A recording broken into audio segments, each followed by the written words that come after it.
आदाब दोस्तों, आप देख सकते हैं इस वक्त हम मौजूद हैं आदिवासियों के इलाके में। और ये सामने जो तस्वीरों में आप देख रहे होंगे, ये सामने जो तस्वीर आपको दिख रही होगी, ये राहुल गांधी का हेलीकॉप्टर है। और ये हेलीकॉप्टर अब यहाँ पर बस उतरने वाला है, जिनका बहुत देरों से लोग इंतज़ार कर रहे थे। ये जो आप सामने हेलीकॉप्टर देख पा रहे होंगे, इसी में राहुल गांधी है। और इस हेलीकॉप्टर में सीधी तस्वीर आपको दिखा पा रहा हूँ। ये देख सकते हैं आप, हेलीकॉप्टर राहुल गांधी का जो है, ये सीधी तस्वीरें दिखा पा रहा हूँ कि जहाँ पर ये राहुल गांधी अब पहुँच गए हैं, जिसका एक काफ़ी देर से लोग इंतज़ार कर रहे थे। आपकी तस्वीरों को दिखा पा रहे थे सुबह से हम कि यहाँ पर राहुल गांधी पहुँचने वाले हैं। ये देख सकते हैं आप, ये सामने जो हेलीकॉप्टर उतर रहा है, ये इसी में राहुल गांधी है, जिसका तमाम लोग काफ़ी देर से इंतज़ार कर रहे थे कि राहुल गांधी को देखने के लिए लोग यहाँ पर पहुँचेंगे। तो तमाम सुरक्षा के इंतज़ाम मुस्तकिल तौर पर किए गए हैं। और यहाँ पर उनके चाहने वाले तमाम लोग कांग्रेस जिंदाबाद के नारे लगा रहे हैं। और ये देख सकते हैं आप किस तरीके से जो है लोगों का जमावड़ा यहाँ पर जो है लगा हुआ है। और सरकार बना पाएगी। ये देख सकते हैं किस तरीके से जो है लोग यहाँ पर, अब राहुल गांधी का हेलीकॉप्टर जो है वहाँ पर उतर गया है और उत्साह है, लोगों के अंदर एक खुशी का माहौल है। और राहुल गांधी सामने इस हेलीकॉप्टर में, ये जो आप सामने देख पा रहे होंगे, वहाँ पर उनकी सुरक्षा के तमाम लोग पहुँच रहे हैं। यहाँ पर सुरक्षा के तमाम कड़े इंतजाम किए गए हैं कि किसी तरीके से जो है कोई भी चूक ना हो। और राहुल गांधी के तमाम जो बड़े नेता हैं, यहाँ के आदिवासी के बड़े नेता हैं, उनकी तमाम की यहाँ पर ड्यूटी लगाई गई है। और वो तमाम लोग वहाँ पर पहुँच रहे हैं। अब राहुल गांधी कुछ ही सेकंड में इस हेलीकॉप्टर से बाहर आएंगे और सीधा वीआईपी सुरक्षा के बीच में जो है वो सीधा अब यहाँ पर जनता के बीच पहुँचेंगे, जिसका लोग काफ़ी लंबे वक्त से इंतज़ार कर रहे थे। 70 दिन से अब हम कन्याकुमारी से लेकर श्रीनगर की यात्रा पे चल रहे हैं। तकरीबन 2000 किलोमीटर हम चल लिए हैं और 1500 किलोमीटर और चलेंगे। और हमारे साथ लाखों लोग, लाखों किसान, बेरोजगार युवा, माताएं, बहनें, आदिवासी, दलित, पिछड़े, अल्पसंख्यक, सब लोग हमारे साथ इस यात्रा पे चल रहे हैं। मीडिया इतना दिखाती नहीं है, मगर अगर आप वहां आए, दिखाते नहीं है बिल्कुल। अगर आप वहां आए तो आपको एक नदी सी दिखाई देगी, जिसमें लाखों लोग बह रहे हैं, चल रहे हैं। और नदी में कोई नफरत नहीं, कोई क्रोध नहीं, कोई हिंसा नहीं, सिर्फ भाईचारा। कोई पीछे रह जाता है, गिर जाता है, एकदम सब लोग उसकी मदद करते हैं, उठा लेते हैं। मोहब्बत की, प्यार की ये एक यात्रा है। इसमें सब लोग आ जाते हैं। कोई ये नहीं पूछता भैया तुम्हारी जात क्या है,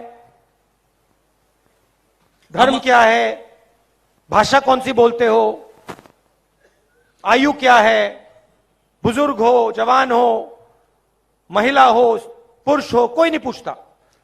और सुबह हम शुरू करते हैं, 6 बजे शुरू करते हैं, रात को 7-8 बज जाते हैं, मगर थकान बिल्कुल नहीं होती। पता नहीं आपने देखा या नहीं, मगर अभी यहां भी जब हमें गाड़ी में बैठाने की कोशिश की, मैं पैदल आ गया।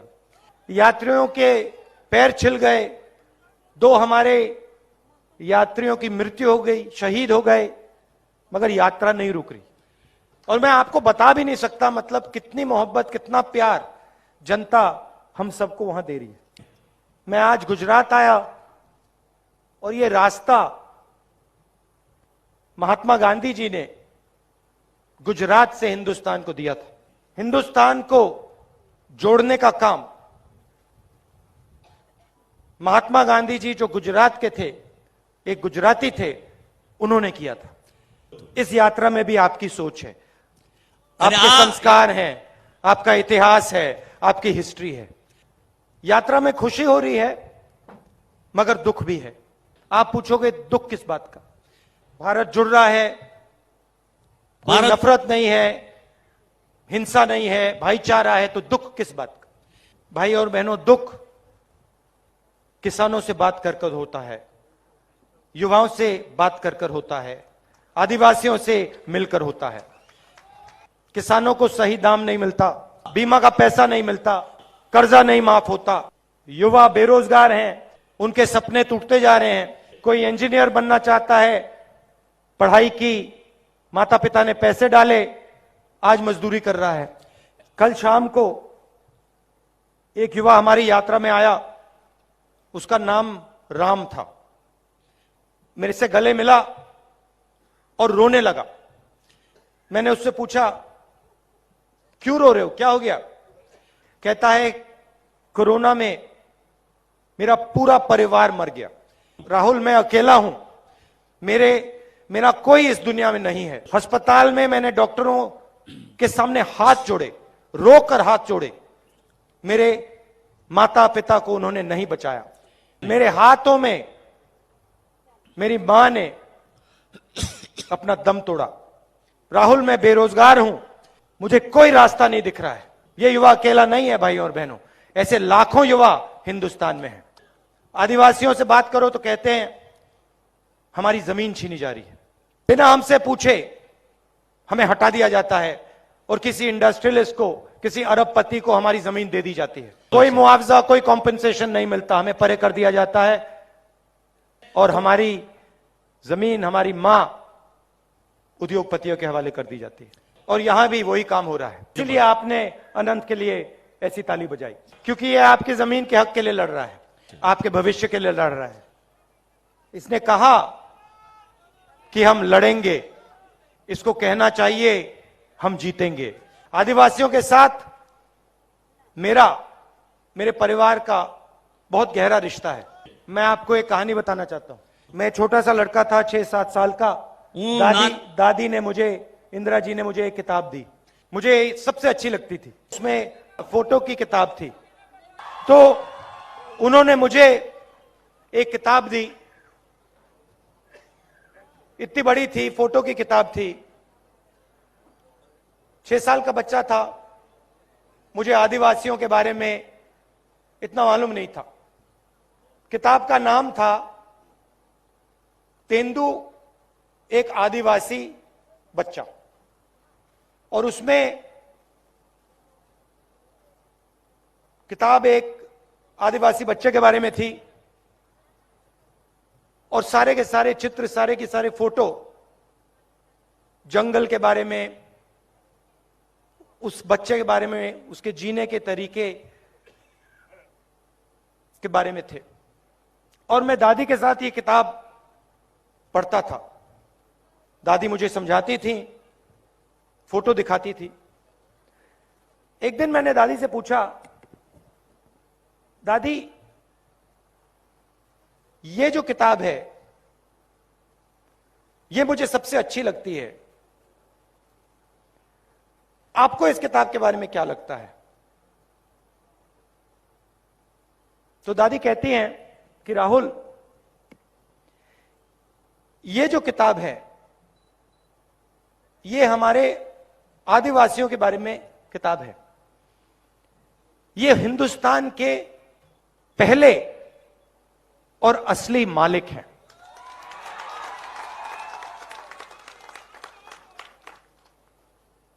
ये हिंदुस्तान के पहले और असली मालिक हैं। और फिर उन्होंने कहा कि अगर तुम्हें हिंदुस्तान समझना है तो आप आदिवासियों को, उनके जीवन को और जो उनका रिश्ता जल, जंगल और जमीन के साथ होता है उसको समझ लो। और उन्होंने आदिवासी शब्द प्रयोग किया। आदिवासी मतलब जो सबसे पहले यहां पे रहते थे। ये मैंने आपसे बहुत गहरी बात बोली है। मैं आपसे कह रहा हूं कि इस देश के पहले मालिक आप हो। मतलब आपसे यह देश लिया गया है। अब एक दूसरी विचारधारा है। बीजेपी के लोग आपको आदिवासी नहीं कहते, क्या कहते हैं आपको? वनवासी। वनवासी। वो आपको यह नहीं कहते कि आप हिंदुस्तान के पहले मालिक हो, वो आपको कहते हैं आप जंगल में रहते हो। फर्क फर्क समझ में आया?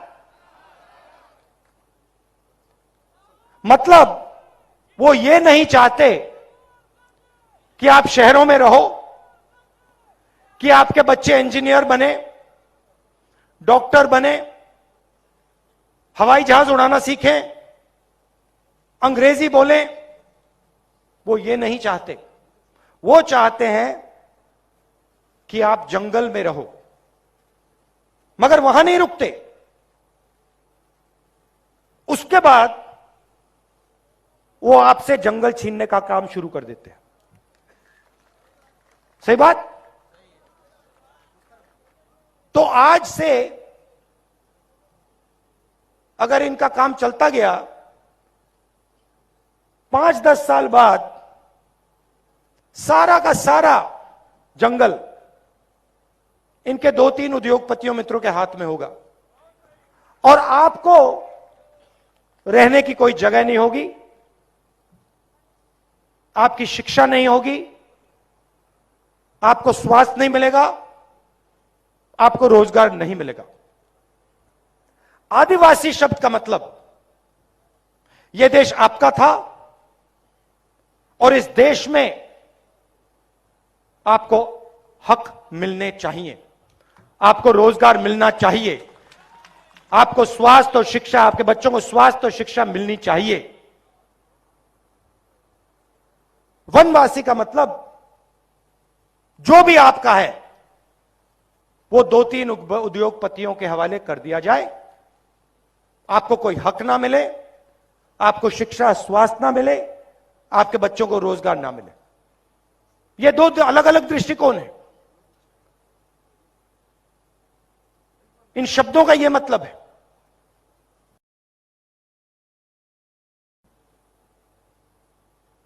आप वनवासी नहीं हो, आप आदिवासी हो और यह देश आपका है,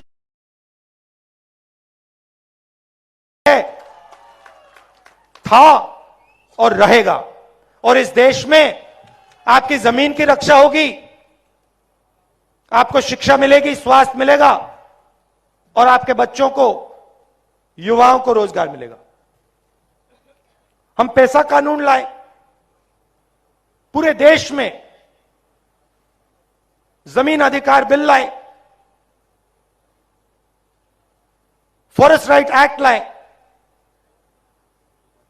आपकी रक्षा करने के लिए।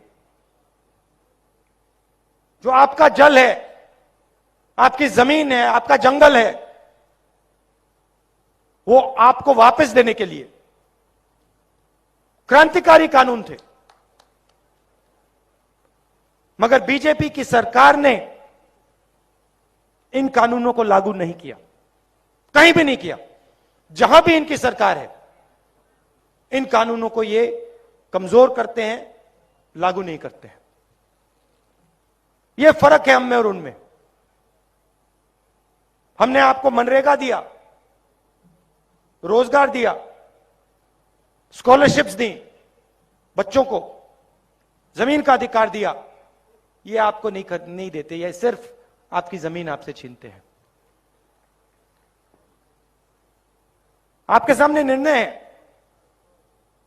एक तरफ कांग्रेस है,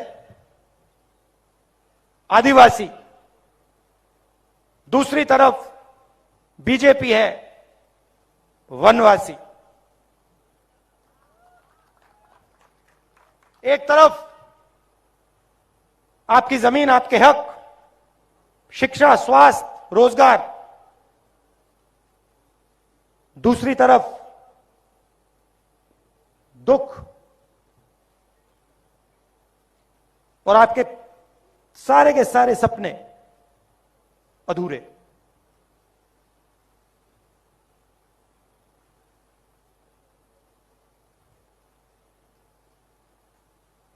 हम चाहते हैं कि जो आपकी हिस्ट्री है, इतिहास है, जीने का तरीका है, उन सब की रक्षा हो। आजकल दुनिया में लोग एनवायरनमेंट की बात करते हैं, बड़े बड़े कॉन्फ्रेंस होते हैं, पूरी दुनिया के नेता मिलते हैं, एनवायरनमेंट की बात होती है। एनवायरनमेंट के बारे में हमारे आदिवासी भाइयों को इन सब नेताओं से ज्यादा मालूम है। जंगल के बारे में, जमीन के बारे में, जल के बारे में आप सबको सिखा सकते हो। और हमारा काम, सरकारों का काम, नेताओं का काम आपकी आवाज सुनने का काम है, जैसे हम भारत जोड़ो यात्रा में कर रहे हैं। हवाई जहाज में नहीं, हेलीकॉप्टर में नहीं, सड़कों पे चलकर, पैर पे छाले लगवाकर आपकी बात सुनने का हमारा काम है। आप सब यहां दूर दूर से आए, इतनी गर्मी में आए, मैं दिल से आपका धन्यवाद करना चाहता हूं। आप इतनी मोहब्बत देते हो, इतना प्यार देते हो, इसके लिए बहुत बहुत धन्यवाद। नमस्कार, जय हिंद।